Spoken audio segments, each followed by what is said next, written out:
Hey y'all, it is Mary Hyatt, and I am so excited you're here for this month's topic, which is all about self-sabotage. Now, let me just tell you that everyone has self-sabotaging behaviors. But why? Maybe it's because we're lazy and we lack discipline and willpower? Well, I'm going to argue that that is not the reason at all. This month, we are going to explore the unconscious reasons why we find ourselves in procrastination and destructive patterns. And here's a hint. There's a really good reason why you do what you do. Okay, let's jump into it. Welcome to the Living Fully Alive podcast with Mary Hyatt, here to help you find your authentic voice, learn how to love yourself, and embrace your life. And now, your host, life and mindset coach, body love advocate, and doTERRA Presidential Diamond, Mary Hyatt. Hey everyone, it is Mary, and this is the fourth and final episode for this month's topic around self-sabotage, and I have really enjoyed this month, I've got to say.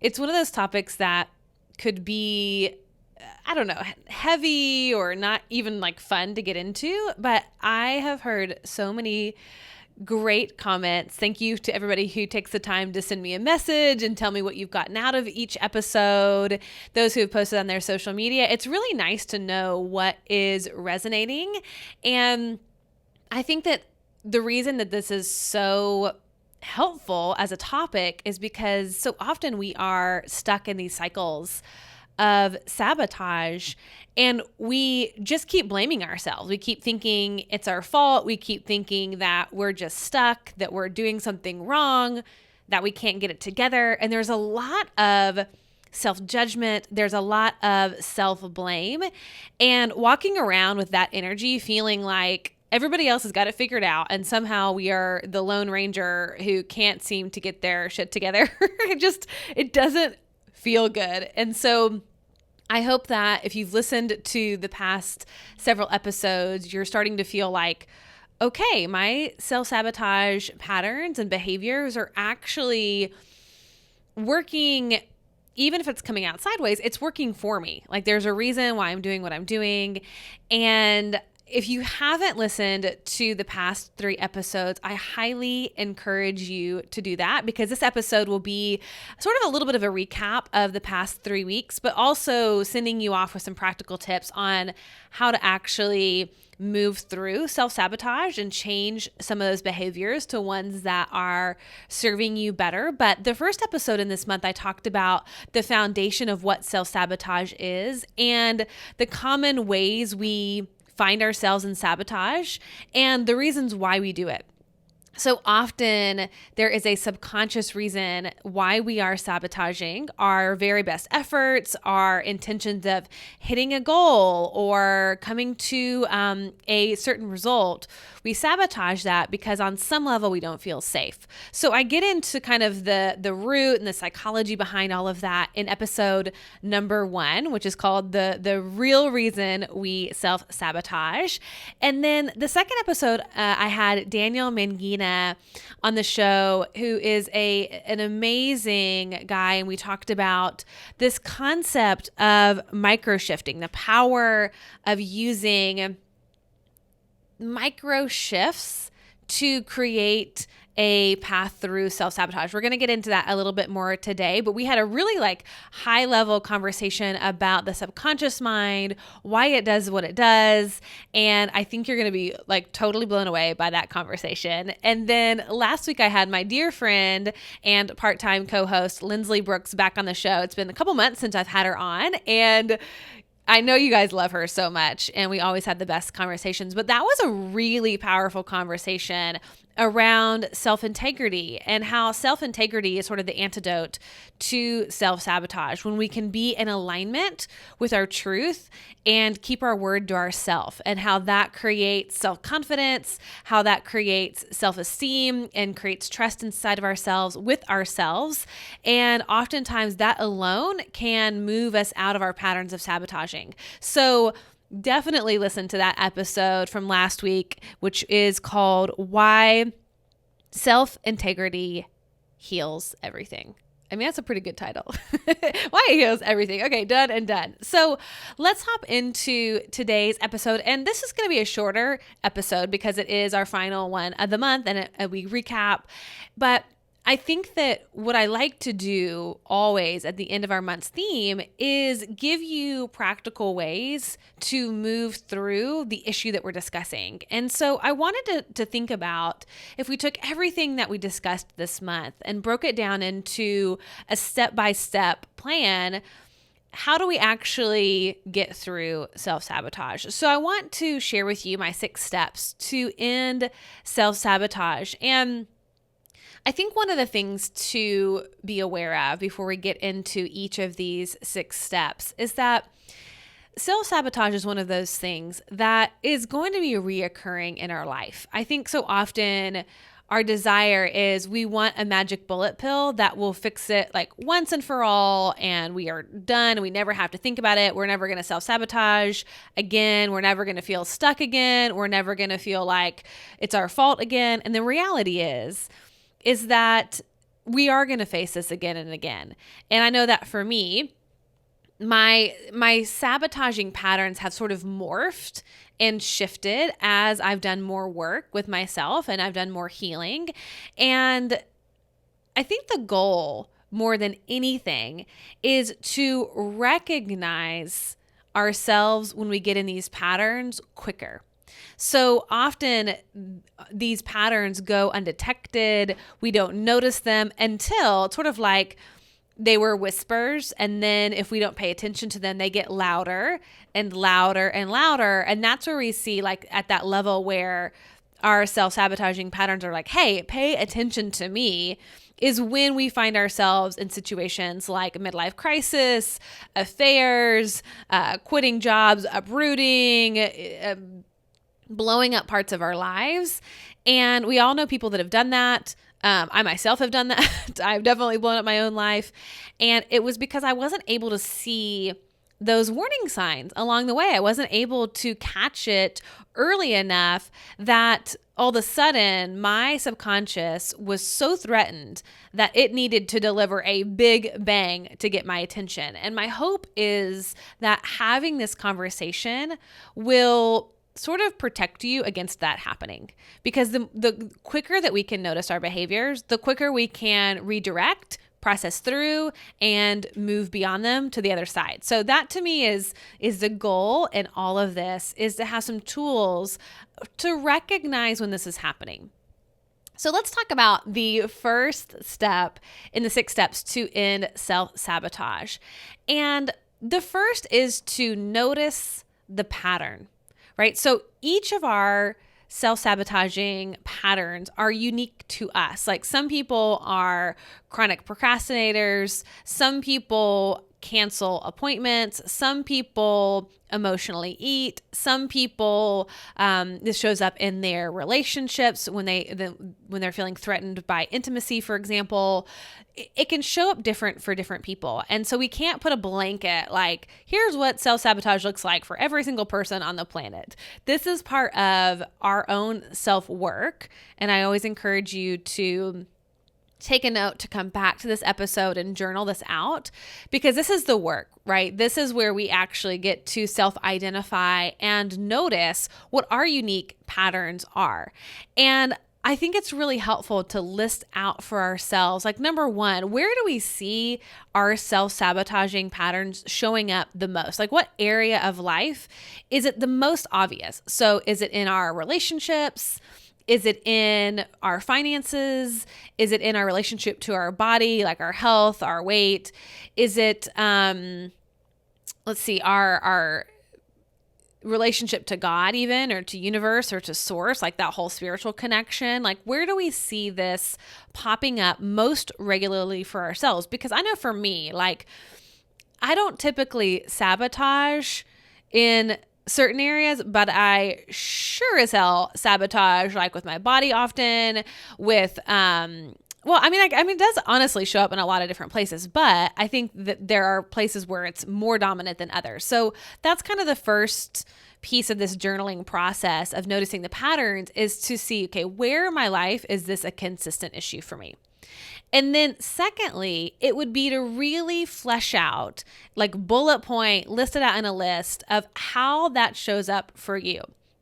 And this is going to require a little bit of time to slow down and to get clear, because we can't come in and interrupt a pattern. We can't stop or shift or change or go in a different direction if we first don't have an awareness of what the issue is in the first place. If we don't even know that we're doing these things, there's not a lot we can do because it's outside of our awareness. So awareness, noticing the pattern, really has to be the first step. So taking a moment to go, okay, where in my life do I feel and sense this threat? Like, where am I feeling triggered? Where am I hitting that upper limit? We talked about, I can't remember which episode it was, but we talked about the temperature gauge, where typically we all have a temperature that we're comfortable with. And I mean that metaphorically, right? So an amount of money, a weight on our body, a quality of a relationship, a status in our job. Like, each of us have these areas that feel comfortable, that feel safe, that are at a good quote unquote temperature. And the minute that we start moving beyond that, we hit that upper limit. We hit that glass ceiling. We're out of our window of tolerance, and it starts to feel uncomfortable. And so we want to look at, okay, where is my upper limit for this tolerance for good? Like, oftentimes sabotage happens when things start getting too good. And we don't have a tolerance for things being amazing or great or so life-giving. So we want to look at, okay, have I been stuck at a certain income for a really long time? Is there a certain number of clients that I can't quite seem to get over? Is there a certain volume in my customers that I just can't seem to get past? It's like whenever you feel like you're on this cyclical sort of hamster wheel kind of situation, it's usually an issue with that upper limit. Like, do you feel like you stay at a certain weight no matter what? We want to look at some of these areas where we are quote unquote stuck. Are we continually going into less than ideal types of relationships or having the same kinds of conversations over and over again? So we want to look at some of this stuff and jot down exactly how we sabotage. Like, I don't do this, I do this. We talked about this last week when I was with Lindsley, and I was like, okay, like for me, I was taking half my dose of supplements. And that was really indicative of me subconsciously not feeling safe and being totally and fully healthy. And so I could feel good, but not great. And so I was like, oh my gosh, like I'm sabotaging in this way. Like, noticing, what am I denying myself of? Where am I selling myself short? Where am I playing it safe? What am I settling for? These are really great indicators of the sabotaging behavior of like, where am I settling? Where am I feeling deprived? What am I denying? And then listing out specifically, the more specific you can get, the better here. Because again, if we want to start being on the lookout for these warning signs and these patterns, we've got to make sure that we have a list of what those are. So it could be related to how you're eating, your supplement regimen. It could be picking fights when you feel threatened, when somebody's getting too close. Like, I know that a lot of people, when that intimacy starts creeping in, which is what quote unquote everybody wants, like to feel close to their partner, to their significant other. But the minute that happens, they sabotage in some way. They pick a fight, they leave the situation, they initiate sex, for example, which again, none of these things are bad in and of themselves, but when you're doing it to avoid the thing that you want, that's sabotage. So we want to look at, how do I do this? What does it specifically look like? So that's the first step. To end it, we have to notice what the pattern is in the first place. So the second step in this is, once you've written this all out and you get really clear, you want to sort of look at some themes. So the second step is to identify the root. Identify the root. Looking at, okay, what's really going on? If we start with the assumption that I have a really good reason for doing what I do, and we remove that self-blame, if we take the judgment away, and we can kind of meet this with curiosity, like you're going in as a scientist, as an investigator, as an observer, and as neutrally as you can. Like if you were a therapist and you were looking at a client, for example, And you can like see it without it being your stuff in the way. Try to see your own stuff in that way. So sort of like come from a higher mind and look at, why might I be doing this? Like, what is the benefit for this sabotaging behavior? Which I know we've talked about on a previous episode, that thinking about the benefit is kind of a bizarre way of tackling this. But again, there is a benefit. You do what you do because there's a reward, there's a payoff somehow or another. So it's really great to think about, okay, why did I just do that? Like for me, for example, like food is a very relevant thing for me. So because I practice intuitive eating, there's a lot around eating when you're hungry and stopping when you're full. Right? So listening to those internal body cues and really paying attention to satisfaction, satiation. I always have a hard time. I like turn out with a lisp on that word, but satiation. And for me, I know that when I'm eating, like if I'm just by myself, if I'm eating after dinner, for example, and I'm not hungry, I'm not biologically hungry, like I'm full from dinner. There's another reason why I'm eating. And not that those are necessarily even bad reasons. But when my brain says to me, hey, Mary, like you're not hungry. You don't need that whatever it is that you're trying to eat. What's this about? And something inside of me gets triggered and I'm like, oh, hell no. Like I'm going to eat this because I don't want to address the underlying feeling that's going on. That to me is a form of sabotage. It's like actively going against what's good for me. You know, or for example, it's like I have my supplements on my counter and I actively don't take them. Even though I want to take them, my higher self wants to take them and I choose not to. It's like, okay, why did I just do that? What need was I trying to address? What was asking for attention that I just totally denied or avoided or ignored? Like, why did I just say that out loud? It's like when I find myself, for example, overcommitting or canceling or saying yes when I really want to say no. It's like, why did I just do that? Like, why did I just say that out loud? So you want to, for every one of those areas, every one of those ways that you self-sabotage that you listed out in step number 1, ask yourself, identify the root. How is this a benefit to me? How is this protecting me? How is this keeping me safe? Like what's the payoff that I'm getting? Because we're doing it because we're getting something from it. It's not like we're lazy. It's not like we are bad people. We don't have a sense of self-control. Like there's a need that's getting met by that behavior. And it could be like quelling an emotion. It could be avoiding fear.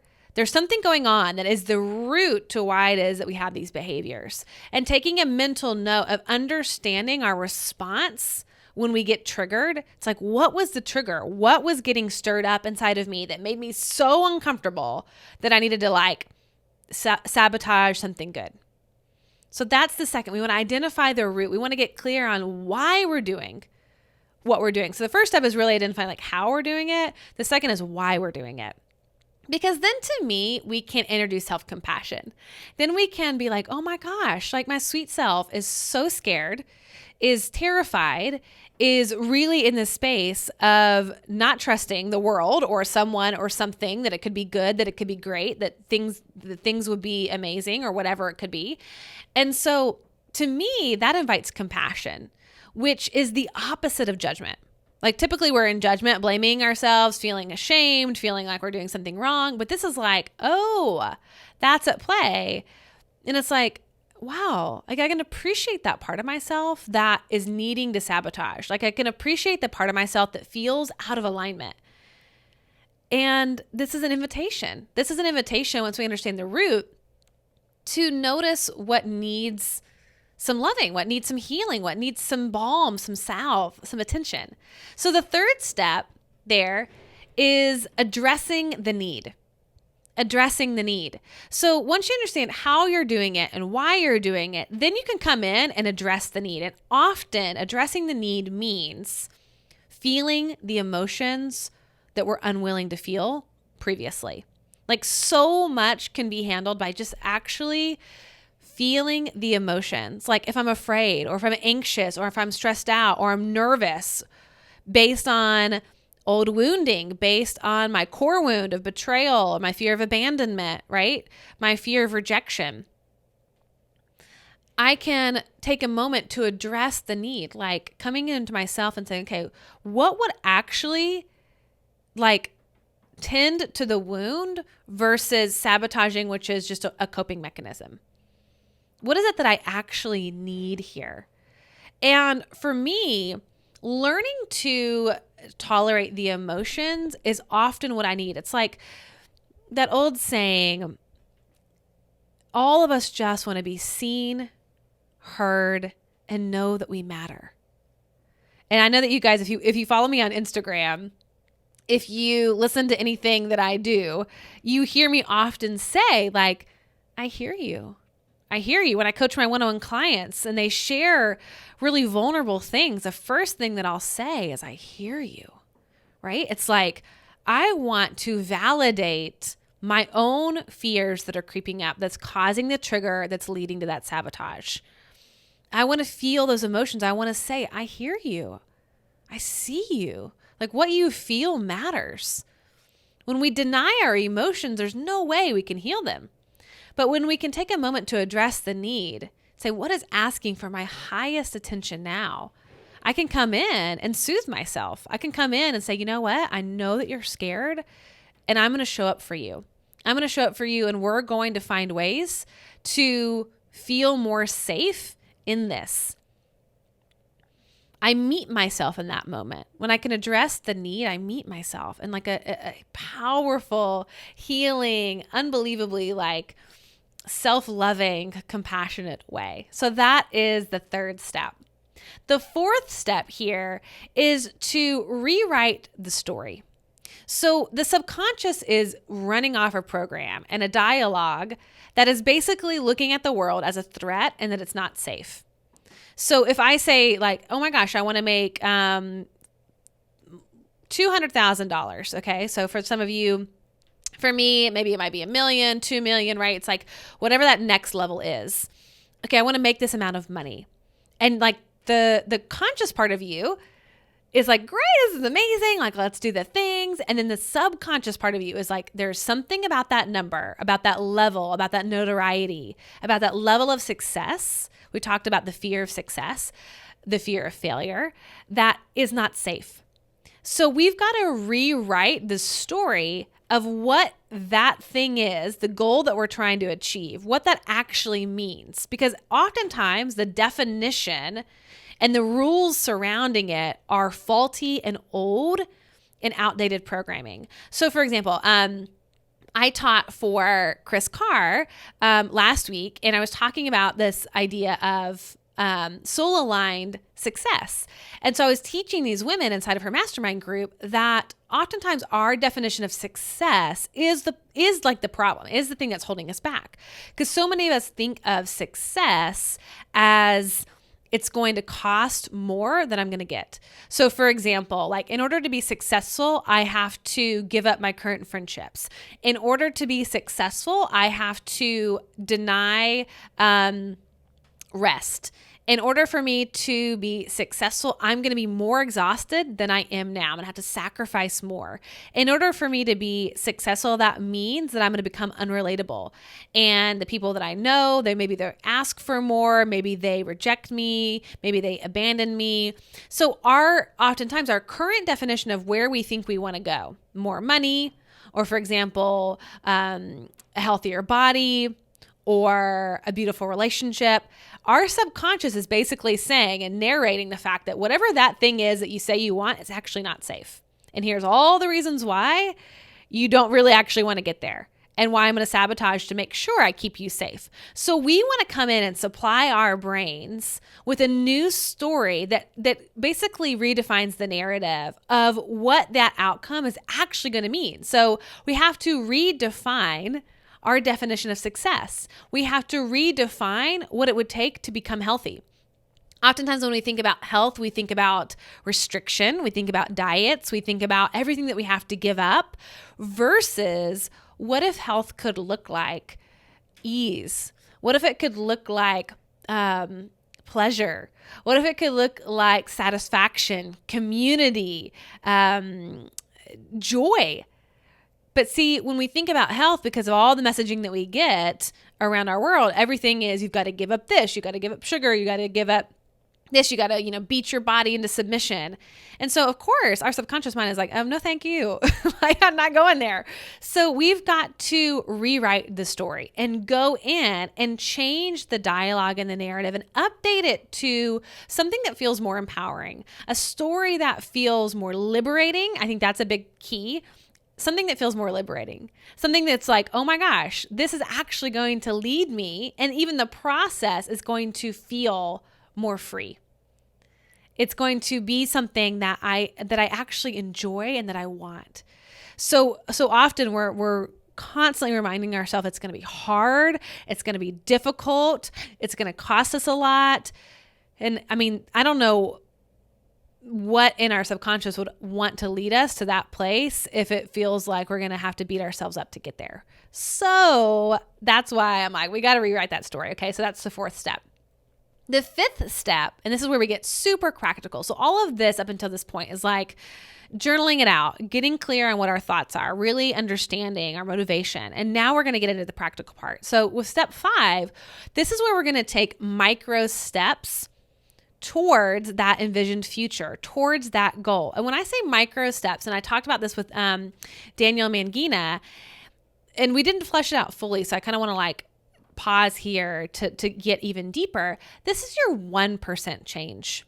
This isn't like, okay, now that I know that I'm rewriting my story and that I'm telling myself it's safe to have all this money or to have this level of health or this quality of this relationship or whatever it might be, we still have to baby step ourselves through it because our subconscious mind has been wounded. It has a lot of proof for thinking it's unsafe to get there. And so by baby stepping, it's like we end up protecting ourselves from those triggers. Now, not fully, right? Because it's sort of like we're going to hit on some of those triggers, but we have a much better chance when we're taking it slow and little by little making those 1% kind of micro shifts that end up culminating and stacking on top of one another, that it becomes like a domino effect in the long run. So these baby steps are like, for example, when I get triggered and I'm in that moment of, let's use the food example. So I'm full, I've just eaten dinner and I'm feeling anxiety. And so my first inclination based on my old history, based on my programming, is to run to the kitchen to eat something. I know it works. I know it will temporarily give me not only a dopamine hit, but it's going to like relax my nervous system. It's going to quell those feelings. I'm going to stuff them for a second and it's going to offer some relief, right? So that's a big payoff. That's a big benefit. That's a big reward. So in this idea of taking micro steps and taking this moment, oftentimes that looks like a pause and just recognizing like, ooh, I've got some anxiety and I want to eat to avoid that anxiety, for example. And, or, for example, it could be, you look at your calendar and you're feeling overwhelmed and you go, okay, because my calendar is stacked with overcommitments, it might be 20 minutes before your next appointment and you cancel it. That would be your typical thing. I'm going to cancel it. That keeps me safe. I reserve energy. All of a sudden, I'm not leading myself into burnout, but it's like the exact conversation I should be having or want to be having in order to move me down further in this path of success. So that sacred pause of just kind of like taking a moment before we go into the self-sabotaging action to notice, wait a minute, let me just breathe and ask myself, what is it that I actually need? And is there something that I can do that would, again, actually meet the need that I have? So it could be as small as, okay, I'm going to wait 15 minutes before deciding anything. And I'm just going to let myself sit in this and see if I can like meet myself in my discomfort. But taking micro steps, taking these baby steps is not going to trigger us in a big way. So if you have, for example, like a huge goal, like I want to make 50% more this month than I did last month. It's like that can be really triggering to your subconscious. So if you can reverse engineer it and bring it back to the very, very beginning and ask yourself, like, what's one tiny thing that I know probably won't trigger me. Like instead of making 10 phone calls, I can make one phone call. Instead of overhauling my entire diet, like I'm going to drink a little bit more water today. It's sort of like looking at our future self. We talked about this with Lindsley last week, but like looking at our future self and thinking like, okay, how is she going to be doing this in the future? Like, how am I going to be operating and behaving in my future when I'm not triggered by sabotage and my unconscious is like kind of hijacking the situation? When these aren't issues for me, what am I doing? And how can I take like 1% of that and do that thing today? And I love those little 1% changes. It's like, I don't need to go out and run 10 miles today, but I can like run or walk down the street and back. Like I did this yesterday. I was like, okay, I want to walk 3 times this week. It wasn't 5 times. It wasn't 7 times. It was like, I want to walk 3 times this week for 20 minutes. And let me just tell you, every time I've done this the past couple of days, everything in me is like raging. Like I'm like, no, even though I said I want to do it, even though I actually do want to do it. My future self is an athlete. My future self is super healthy. Like she is like, let's go, girl. But my current self has a lot of thoughts about the walking. So I've had to kind of rig it in my favor and say, okay, I'm only going for 20 minutes. And oftentimes I can even back it up and just say, just go for 5 minutes. Now, inevitably, if I get outside, I probably would go for 20 minutes. But it could just be like, I'm just going to walk for 5 minutes. Like that's a baby step that my subconscious can handle and tolerate. So you want to look at, for each of these things that you want to change, what's a micro shift, a micro habit, a micro behavior, a baby step that you can take that begins to walk you closer towards your future self in a way that's not threatening, that doesn't, meet you outside of your window of tolerance and kind of eases yourself into it. So that's the 5th step. Now, the 6th and final step is to practice self-integrity. So this is the whole conversation that Lindsley and I had last week, was on what self-integrity is and why it's so important as an antidote for self-sabotage. But practicing self-integrity is so beautiful because in the same way that it's sort of like these little moments of micro-shifting, we can have these little moments of practicing integrity with ourselves. And when we're in integrity, we don't need to sabotage, right? When we're living out our truth in a way that's not threatening, we don't need to sabotage anything because we're in alignment. Like our soul, our mind, our body, our heart are all operating as one. So self-integrity, practicing this looks like, number 1, practicing saying no more often than you say yes. So oftentimes when we're out of alignment, we will say yes and overcommit. We're not like slowing down to check in before we commit to something. We just kind of have like a habitual yes coming out of our mouth, especially women have a real issue with this of overcommitting. And whether it's because we want to people please, whether that is because we want to avoid rejection or avoid the discomfort of any kind of conflict, we will oftentimes say yes. And if that goes against a value that we have inside of ourselves, if that goes against something that's important that we hold, we will self-sabotage. In some way, it'll come out sideways, or we just bury and stuff that for a long time, and eventually it explodes. So the more that we can say, you know what, like, let me get back to you on that. You know what, actually, let me think about that, and then I'll let you know tomorrow. Or I'm going to take the weekend and I'll get back to you. Thank you so much for thinking of me. Like there's ways to create a buffer for yourself where you can buy yourself a little time before you commit so that you can have that soul check-in to say, do I have the bandwidth for this? Do I want to do this? Is this in alignment with like what I'm supposed to be doing in this current season of life? And really practicing saying no more than we're saying yes. That is a really helpful way of staying in integrity with ourselves. So we're not going against our exhaustion. We're not going against our need. Like we're like in communion with ourselves. Like if I want to be in alignment, I've got to check in and go, all right, internal self, how are we feeling about this? Is this freaking you out? Does this feel like a hell yes? Does this feel like a hell no? Does it really matter? Is it a big deal? Is it not a big deal? But like from a subconscious level. So having that pause and that buffer before we commit is really important. And then the second piece of this is making sure that you are in alignment. So practicing that self-integrity is sort of looking at your life and noticing, like, where am I currently out of alignment? Like, what needs to shift about how I'm doing life right now that just simply doesn't feel good anymore? Maybe it was something that felt good before and now I've outgrown it, or now it's time to move on. Where am I out of alignment? What feels like wonky? Because that's where self-sabotage shows up, is when we don't address where it is that we are out of alignment. And I honestly have to look at this often. So I get really excited. I'm a quick start on the Kolbe assessment, if anybody's familiar with that. I'm like high quick start. So I often get like really inspired by projects and get really excited, and I jump into them instantly. And part of my skill and my amazing part of my personality is that I'm a quick start, but I'm not fabulous at follow through. Now, I've started to really appreciate that about myself and learn to accept that rather than judge myself for it. But it's important that I get that, because oftentimes I will start a project and then, commit for a really long time. And then sure enough, like inevitably it will become out of alignment because that initial piece has worn off. Now, there are some people that are amazing at follow through. Those are the people that I like to partner with.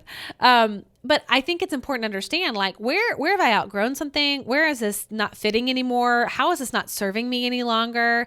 And what do I need to shift? What conversations do I need to have? What commitments do I actually do need to break? And what obligations do I need to remove myself from in order that I can be in integrity with where I am currently on a soul level? Like, what season this is for me. What do I need to back out of? So checking in with that. And then the kind of third piece of this is that you practice making sure that your word is impeccable. What you say is truth, that you don't utter anything out of your mouth that isn't true for you. This is a big piece of really learning how to be in integrity with ourselves, and allowing our word to be impeccable. That what we speak, we know is law, is a creative agent. And so if we say something based on our old programming, like even like an old belief system, and we realize, wait a second, that actually isn't true for me anymore. I actually don't mean that. That actually doesn't feel right. Or I'm lying to myself in some way, or lying to somebody else in some way, that I'm saying like a thing here in Nashville. I don't know if this is like a thing that everybody says, but when you see somebody in public, out in public, a common thing here is like, oh my gosh, like we should get together. Oh my gosh, yeah. Like I'll call you, I'll text you, I'll reach out to you. And it's almost like this knee-jerk reaction that people do, and it's sort of understood that nobody actually really means that. Like they're not going to actually reach out. You're probably actually never going to go to coffee or have a drink. It's just like a pleasantry. It's like the polite thing to say, like, oh my gosh, like we should get together. So I really caught myself because like that's not impeccable. Like I don't actually mean that when I say it. So one of the things that I'm doing is really checking in with myself and basically not saying anything I don't mean. Like not saying, yeah, I'd love to, when I'm just saying that because it's like the socially appropriate thing to say. It's like, I'm not going to say that unless I really feel it and unless I really mean it. I'm not going to compliment somebody unless it's a genuine compliment. It's like, again, speaking truth, being impeccable with my word means that I'm not bullshitting anybody. And that is like amazing how often we actually do that, or certainly how often I do that, just because it's like the thing to do, the right thing to do. And it kind of like keeps it light and airy. It's like, no, I don't have to say that. So I sort of am learning how to hold my tongue. So we want to notice the pattern. We want to identify the root. We want to address the need, rewrite the story, take those 1% micro shifts, micro steps, and practice our self-integrity. And when we can do this, when we can like really methodically and intentionally go through these steps, again, we can help ourselves in that cycle of self-sabotage. We understand how we're doing it. We understand why we're doing it. We're understanding what the need is below the surface. And we're understanding how to baby step our way out of it. And that to me is really encouraging because we are not in prison and a victim to these behaviors. Like, it is something that we're doing for a really good reason, and we can re-engineer the programming inside of our subconscious so that we have a really good reason for doing the things that we actually want, that bring us more joy, more peace, more fulfillment, more freedom, whatever it is that we want, that will bring us to those places. So I hope that this was a helpful, practical episode. Of course, you can always message me, ask me your questions. You can tag me on Facebook or Instagram with your ahas. I always love when people share in their stories and they like click the share button, share the episode, take a screenshot, whatever, and say, oh my God, I listened to this and here's what I got out of it. Like, that helps me just create more content that you're going to love. So please do that. And I just love it. I love getting to spend this time with you. I appreciate your energy and your time for spending this with me. And I'm excited that next month we have a brand new topic. I can't wait to introduce it to you next week. But until then, just remember that the purpose of life is to be grateful, to be great, and to be full. I'll see you next week. Bye. Hey y'all, thanks so much for listening to today's episode. I hope you got some amazing nuggets to take home and start implementing into your life. And if you're looking for the show notes and links, head on over to maryhyatt.com/show. And if you loved it, why not bring your girlfriends along this journey of becoming fully alive with you? Just give a quick share of this episode to your social channels and enjoy those debriefing convos with your besties. Thanks again, and I can't wait to connect with you next week.